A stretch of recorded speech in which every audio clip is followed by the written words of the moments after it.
Yes, it's Overreaction Monday after a championship Sunday. Yeah, Rich Eisen along with Chris Brockman getting set to overreact to two monster games that spat out two Super Bowl teams for the very first time all season. We've been thinking about who's going to make it. I know. Who's not going to make it.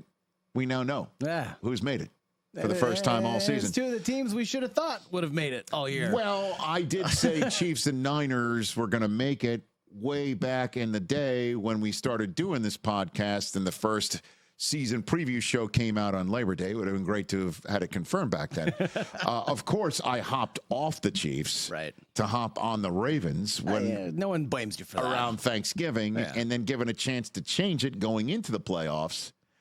I stuck with the Ravens. Then on game day morning on Sunday, you picked the Chiefs. I took the Chiefs. I saw. I hopped off the Ravens. You did. And I made the right move. Smart move, and man. Stuck with the Niners. Didn't look like that was a smart move around halftime, but at any rate, there's a lot to overreact to here on this edition of Overreaction Monday that's brought to you, as always, by our friends at Game Time, the fast and easy way to buy tickets for all the sports, music, comedy, and theater events near you.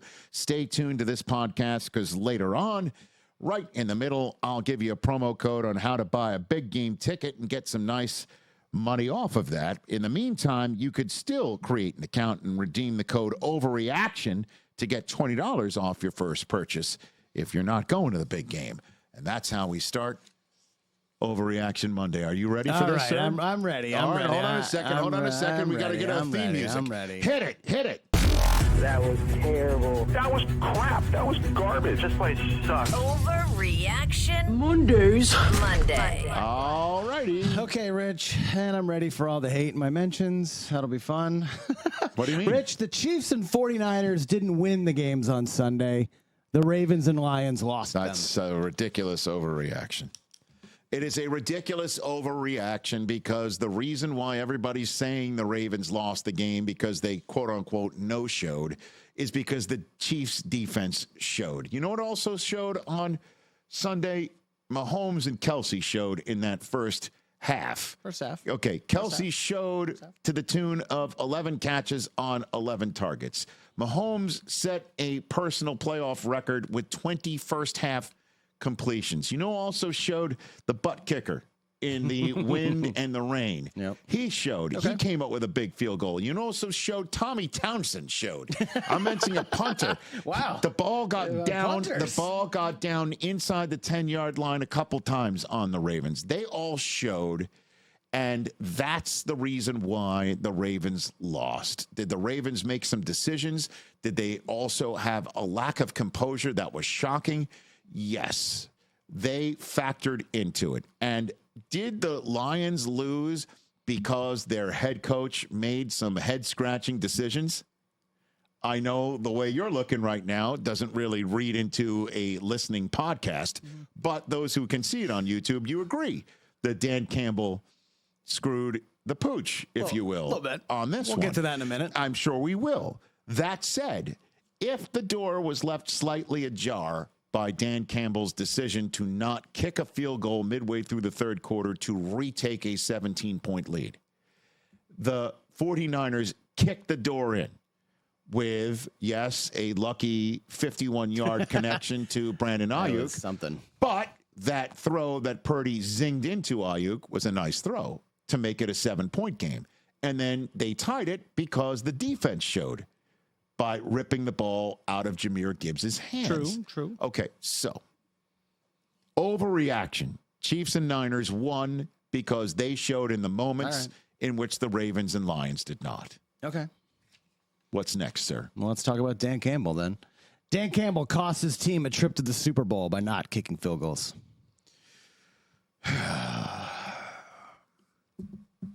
Where do I stand on this? Did he cost them a trip to the Super Bowl? We still don't know. But I thought that the field goal in the third quarter, the opportunity to get back up 17, would have placed the momentum back in their hands. I know he said in a post-game press conference that the reason why he went for it was to regain the upper hand. I thought he would have had the upper hand if he kicked a field goal to go up 17 basically saying, hey, San Francisco, nice field goal you got to start the second half. Right. But we just matched you. You're still down 3 scores. And you're now with one less of an opportunity to get closer because we just matched you. So we nullified one of your possessions. We now only have a quarter and a half to go with a 17-point lead as opposed to an entire half to go with a 17-point lead. And I think that would have kept San Francisco more in a hole rather than getting a nice burst of energy because the defense got off the field on a 4th down. That did lead to the Ayuk oop, as I've been referring to it. I don't know if that's going to catch on. It's good. I like that one. The 51-yarder. But Campbell didn't, when he went for it on 4th down, say, let's drop the ball, then let's give up a circus catch, and then let's fumble the ball after that. And did all those 3 things happen because he went for it on 4th down? No. So to say that he cost them by going for it. Take the 3 points. But what if he went for the 3 points in the right, kicker? Exactly. We're assuming that they're makes. There's a lot of assumptions here. You know, Badgley was 78% on kicks from 40 to 49 yards, so good chance he does make both of those. The one thing that I think cost them was not even going for it on 4th down rather than tying the game at 27 apiece at the halfway mark of the 4th quarter. It's interesting, both of those 4th down decisions happened right in the middle of each quarter in the second half. Yep. It was not overruling the call to run the ball on 3rd and goal from the 1 when you need to have all your timeouts left. Yeah. You gotta go to the air twice. You got Laporta. You got Amon-Ra. Come on, you have these 2 studs. You got a lot going on with your playmakers. Goff wasn't playing terribly. Gibbs out of the backfield. I don't know. Any of these 2-point plays. A lot of possibilities. How about a tackle eligible play just to stick it in everyone's face? That would have been. You know what I mean? That would have been a time for it. So, but you're right. That's your best 2-point play on the 1 yard line there for a touchdown. You got to run it. That one. That's the one that Chris Long on our flagship show called an unforgivable mistake. All right, so put the percentage on Dan Campbell here for the loss. Like, what do you say? I don't know. I mean, really, percentages. I don't know. I'm just saying this is what the conversation is on Monday. You know, he put this trust in the players to execute. There was no execution in it. I think they would have had a better chance to win to win the game had they kicked the field goals when they didn't. And it doesn't take a genius to see that they could have used one of those 3-pointers when they lost by 3. Right. But every decision has its own residual effect. So sure. I'll say that he, I got to push back on this being an overreaction. So I'll just push back and say he didn't cost them, but he certainly greased the skids. All right, let's take this one step further for the Lions. This loss is going to linger with the team in 2024, and they're going to miss the playoffs altogether next year. I mean, that is a total overreaction, man. I don't know. Hangovers are real. I know in the next season. It's a real thing. Look at the Eagles. Absolutely. I get you. Yep. I see it. But the Eagles had that because they lost both of their coordinators. The Lions are probably going to lose one. They're probably going to lose Ben Johnson. Aaron Glenn has been interviewing, but yeah, he'll probably. Well, I mean, I don't think they're going to lose both. I don't think Seattle and Washington are going to take both. Maybe not, but he's been interviewing. I mean, it's not like I understand. He's not out there. I hear you. So, and Dan Campbell said that's why he told the guys, I don't know if we're ever going to get back here again. But one way that we're definitely not getting back here is if you treat this offseason like it's anything else. Like you need to think about this every single day. What did you think about that honesty from I thought it was Dan great Campbell? Because that's a way to coach. It's just like, hey, don't go into this offseason thinking, well, don't worry about it. We were 17 points up on the NFC champs, and we had them where we wanted them. We just didn't make the plays, and and just go all la-di-da into your offseason. He wants them to own it and think about it, and he will, that's for sure, his own issues. And so I don't know. They need to take him to heart because it's true. They may not be back. And that in one way to ensure that they won't be back is if they don't treat this as if it is every single day getting better with whatever the hell that means with the lift or eating right or living right. I don't know. But to sit here right now and say it's such a terrible loss that they're screwed for next year right now, they might actually use it as their fire. They might actually win this division again. They might actually have a better than a 3 seed, and they could be a 2 seed. They could even be the 1 seed. They could actually have a better season. The fact that the Packers have joined this mix in a significant way, I'm pulling for them. Might actually lead to taking it even more serious. I said they were America's team. I do believe that. I felt that. But every year there's a new batch of playoff teams, and this might have been their one shot. But to sit here and say this is definitely going to happen because the loss is so difficult to watch and bear, I'll push back on that as an overreaction. Okay. Rich, last week I said this about Josh Allen, that he needed to leave the AFC in order to get to a Super Bowl. So is this now Lamar? You're just going to make the same thing for Lamar? The Ravens have reached their ceiling with Lamar Jackson at quarterback. Wow. Have we ever had a show where I think you're overreacting to everything? Probably. Reach their ceiling with Lamar. I disagree. Zay Flowers had a hell of a game. He just made a boneheaded mistake with taunting L'Jarius Sneed. I mean, that was an easy 15-yarder. Easy. If he didn't, they could have used that momentum and gone in and not had that moment where they... Maybe they could have ran it inside the 10. Oh, he could have. Honestly, I don't know. They could have run it a couple times and jammed it in there, and there wouldn't have been a fumble. But and I know Flowers is really upset about the fumble to the point where he slammed his hand on the bench and cut his hand open. Started bleeding. Yeah. Right. Listen, Snead just made an incredible play. Just as Flowers is about to cross the goal line and make it 17-14. Unbelievable play. So Key's clearly a keeper, right? Zay Flowers, yes. Right. Likely and Andrews are a hell of a 2 tight end set. Yeah. Okay. The running back spot. They could get better at that too. It's the same conversation we had last week about the Bills. Right. So all the other teams in the AFC, all the other great quarterbacks, all the new coaches. Right. And Lamar now has Patrick Mahomes is still there. You got to go through him. Now, if you're going to say that the Ravens have reached their ceiling with Lamar Jackson at quarterback is the same way as saying this is Patrick Mahomes' conference and it'll take a huge effort to beat him and the Chiefs while he's still playing at the top of his game. That's a mouthful. I don't know if that fits on that doesn't fit on our topic bar on the screen. But to basically sit here and say Lamar's never going to get any better than he got this year, and the offense can't be any better than they got this year. I think they could do better at some of the playmakers. They scored a lot of points this year, and Lamar's about to be MVP. No, I'm aware of that. I'm just pointing. But don't you think they could, if they get another Zay Flowers in the draft, and then suddenly they got like a Waddle to go with his Tyreek Hill, like Buffalo? Don't you think this was the Ravens' best chance? What if the Ravens get 1 seed, home game in the AFC Championship game? What if the Ravens that place is rocking? The weather is supposed to be advantageous for their style of play on offense. Nothing. What if in 6 weeks the Ravens just say, "Screw it. Let's knock on the door and say, would you take a team-friendly contract, Derrick Henry?" Would that change your opinion on this topic bar? Are they going to beat the Chiefs with Derrick Henry?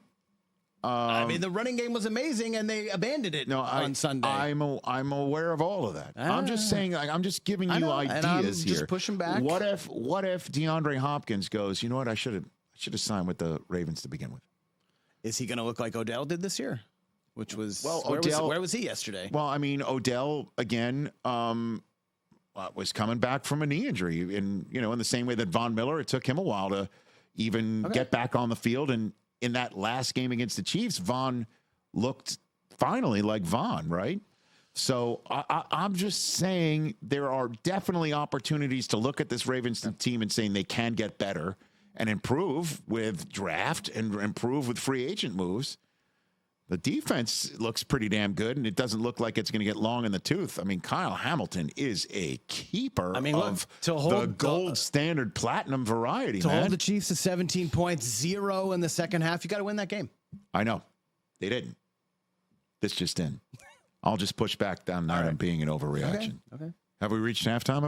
One more before halftime. Rich, if the 49ers don't win the Super Bowl, They should go get Kirk Cousins in free agency. Now you are in the realm. I know this is really a third rail subject matter. I know. But if Brock Purdy does not perform well.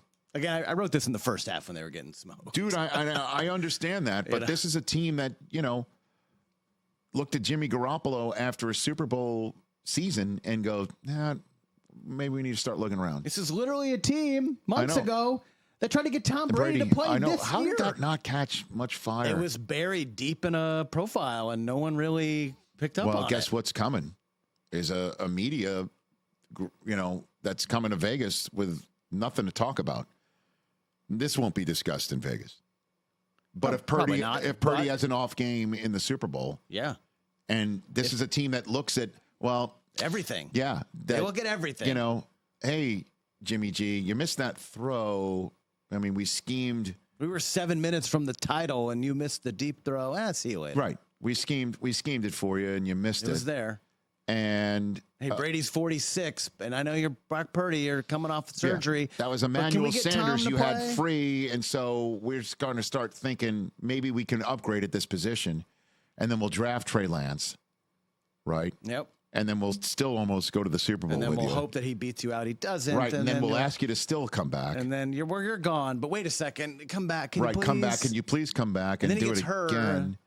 Right. They're always looking for upgrades. So you can't discount that. No matter how many wagons get circled by the 49er fans around their quarterbacks, that you ask anybody who knows the Shanahan system, from Mike. This guy. This is the reason why this guy was drafted in the same draft as RG3. They think he is the prototype. And he was phenomenal this year before his Achilles gave way. Up big number season. So I'm not going to sit. This is not out of the realm of crazy. How about that? I'll finally buy that one. I mean, I understand that. It's crazy. No, if they don't win, and Purdy goes for 300, and the reason why they don't win is because Mahomes had the ball last, sort of similar to last. Sure, maybe I should have worded that a little bit differently. You worded it when it was they were getting smoked. Yeah, so and you were ready to say that they should do that off of a championship game loss, and then you had to rephrase it because they got through. Exactly. Did I figure out how the sausage got made? You did. Okay, you did. Halftime of Overreaction Monday. Game time, as you know, because we've been telling you about it all season long. Fast and easy way to buy tickets for events near you. How about this one? Right now, all users, when you buy a big game ticket on Game Time, you get $100 off when you use the code VEGAS100. Again, Game Time's the ticketing app that gives you complete peace of mind with your purchase. Last-minute seats, exclusive flash and sponsored deals on tickets for football, basketball, baseball, concerts, comedy, theater, and more. You take the guesswork right out of buying tickets with Game Time. And again, right now, all Game Time users can get $100 off a big game ticket with code VEGAS100. Restrictions do apply. Visit GameTime.co for terms. Just download the Game Time app and use the code VEGAS100, and you get $100 off a big game ticket. Or, if you're not going to the game, you could still use our code OVERREACTION, OVERREACTION, 2 R's in Overreaction, and you get $20 off your first purchase for anything else. Download Game Time today. Last minute tickets, lowest price guaranteed. All right, Chris, keep going. What else you got? Second half, Rich. If the playoffs. Second half, which means I'm going for it. I'm going to come back. You're going for everything. You think I'm down by 17 takes right now. That's right. Okay. You're going for it. When you should just kick and take the points. I mean, come on. Sometimes. If the playoffs were included for the NFL awards, McCaffrey, MVP, Andy Reid, Coach of the Year. No, Mahomes would be MVP. Come on. Yeah, I just watched Christian Reid would be Coach of the Year. Score 2 touchdowns and win the game by himself almost. No, I mean, what did Mahomes do in the second half on Sunday? Dude, Patrick Mahomes, we are living in his world right now. I don't understand. I don't think people are understanding what's going to happen in the next 2 weeks. Well, hold on. We'll get to that in a second. Hold on. Is there something that hits on that subject matter? Hold on. I don't know. I mean, you could make the case. I don't think this is an overreaction. I mean, I think McCaffrey should win MVP anyway. I think Reid would be Coach of the Year, period. No matter what. I think I'd agree with you on the Reid is Coach of the Year. And McCaffrey being MVP? I mean, man, he's been a beast. He has been a beast. I'm not saying he hasn't been, but this is a quarterback award, dude. It doesn't have to be. Running backs have won MVP before. How about this? You could put up an overreaction. A running back will never win an MVP award again. Wow. And I would say that's less of an overreaction. Really? Yeah, dude. McCaffrey and Purdy are going to split the 49er Henry vote. just won it a few years ago. Get ready for Lamar. Everyone needs to get ready for the coach of the year, the MVP and coach of the year, to go to each of the teams that did not win on Championship Sunday. And I'm giving them the respect to not say the loser of Championship Sunday. How about this? Should we include the playoffs for awards? It's a regular season award. You know what I mean? So there's possible that a guy was so superior, right? Mm-hmm. Offensively, defensive player of the year, right? Like, for instance, had the Steelers not made the playoffs, T.J. Watt would be defensive player of the year, right? Sure. Okay. Like, I think T.J. Watt is the defensive player of the year. Okay. Even though I didn't say it on the show the other day. But I'm trying to make my point here. I get it. Okay. Max Crosby may win defensive player of the year. Right. And didn't make the playoffs. He didn't make the playoffs. Perfect example. Sure. I see. So that's what I'm saying. But you see it in other sports where, like, the award gets announced so later on, and it's just such a womp moment because they got bounced or they're not in the playoffs. But the NBA always hands it to the player in front of their home fans. Sometimes they don't even make it. I know that. It's like, then I'm what are we with doing? you, dude. I'm with you. That's why. Okay. But you could make that case for anybody, But that's why I think Super Bowl MVP, it's like a single game award that sometimes is awarded to somebody for the run that they just made. That's true. Right? Like, some of that is factored into who wins the MVP of the MVP. We won't see a non-quarterback win MVP ever again, but we have non-quarterbacks win Super Bowl MVP all the time.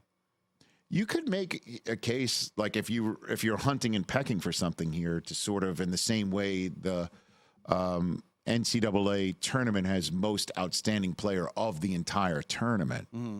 And that might be different from the Player of the Year award that's handed out. So maybe the NFL should create another award. Who would they name it after? Brady?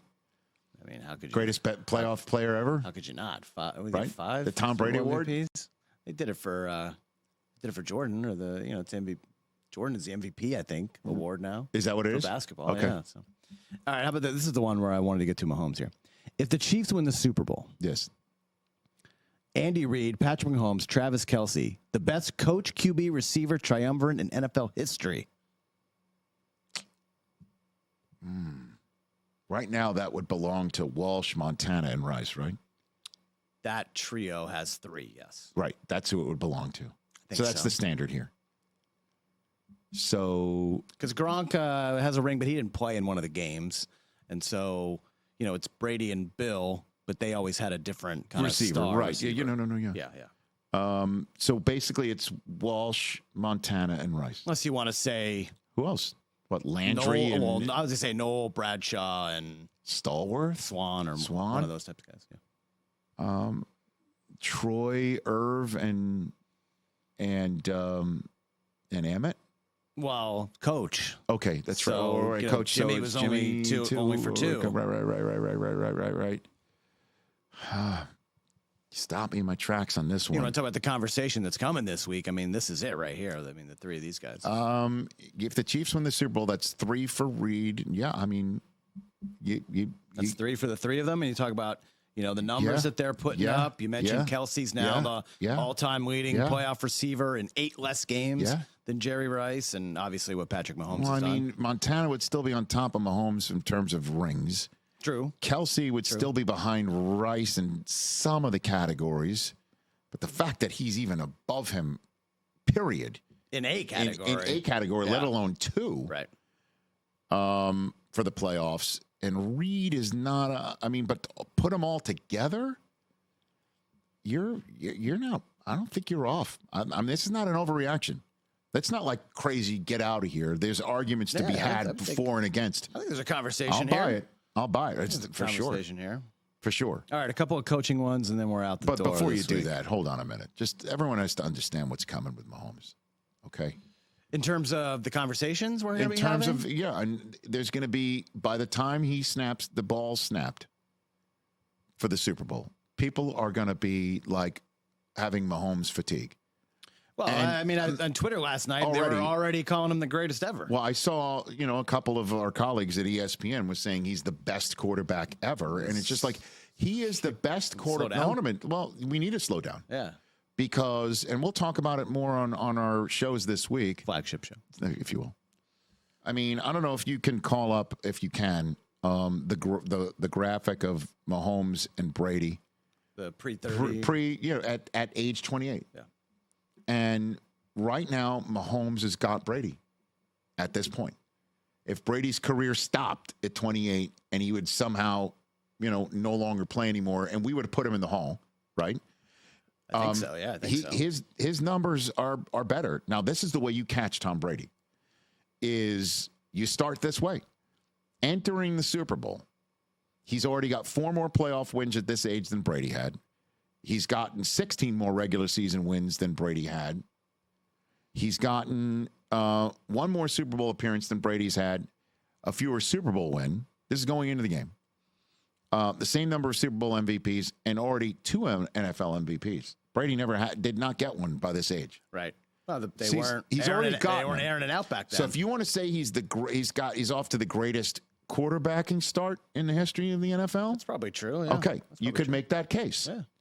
You could absolutely make that case. I mean, I don't know what the case is. I think it's kind of clear cut. Okay. Well, I mean, I just don't know off the top of my head. And, in terms of accolades, after stepping in it with the Defensive Player of the Year conversation without having all the information directly in front of me and opining with an opinion, I want to make sure. That'll teach you to have opinions. No, I mean, I want to make sure that because I don't know what, Bradshaw's numbers were. At what certain age? Did he have 4 by now? No, he had 2. They went back to back and separated by. So I just want to point this out, though, okay, that this is the base from which Mahomes can attack Brady's all-time records.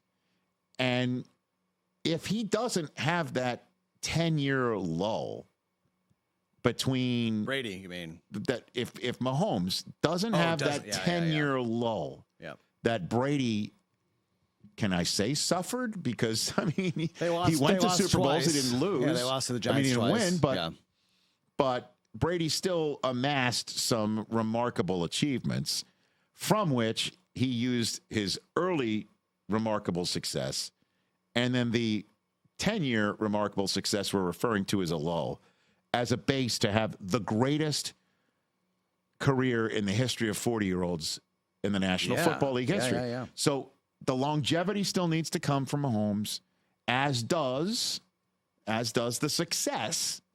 But right now, he's the greatest we've ever seen at this age. And in terms of under 30, the greatest I think we've seen, and it's now set a standard for anybody coming out of college. Anybody coming out of college to do in their first 6 years of starting. These numbers he didn't even play in the first year. Right.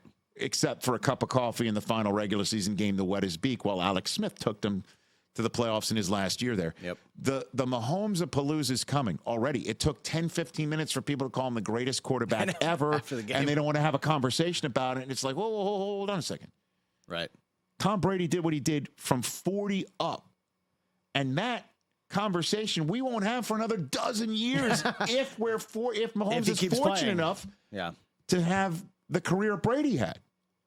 So we need to pump some brakes. And I wanted to say it here first on this pod, because we're gonna have this conversation over the next month. It's gonna be nuts. Week plus. It's gonna be nuts. The discourse will be crazy. What else? All right, just a couple coaching things before we head out the door. Rich, Jim Harbaugh introduced. I saw a video today wearing the powder blues. Chargers are going to Championship Sunday next year. All right. What else? No? Come on. Definitely? Like, come on. They're going to...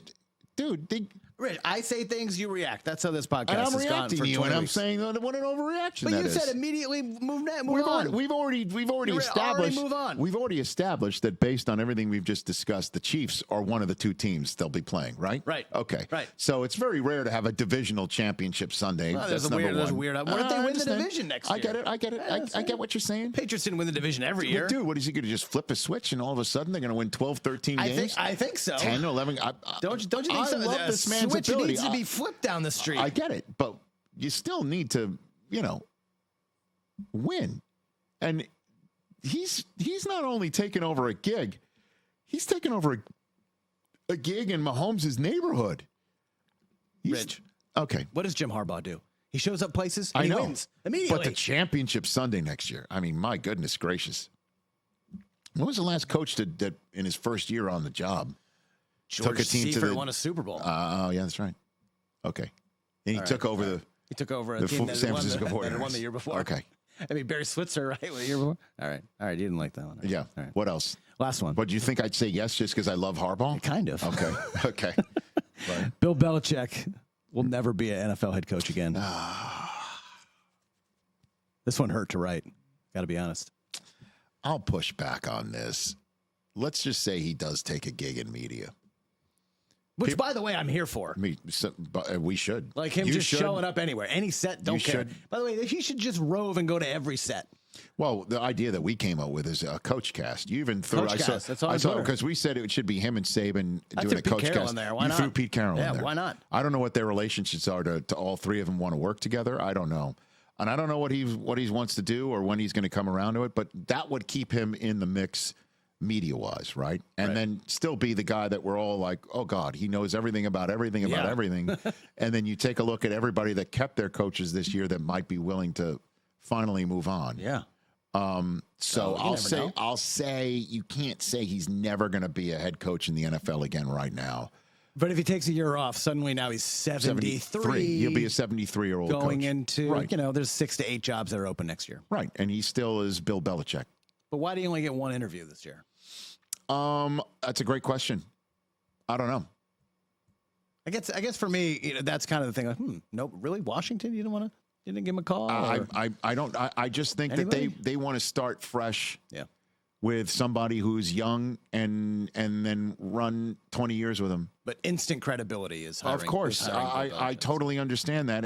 But they feel that they want to start from the first jump together with a completely fresh. I get it. It was just maybe a little with a first-time head coach. But it was just a little surprising. As I warned the other day, take a look at the Milwaukee Bucks.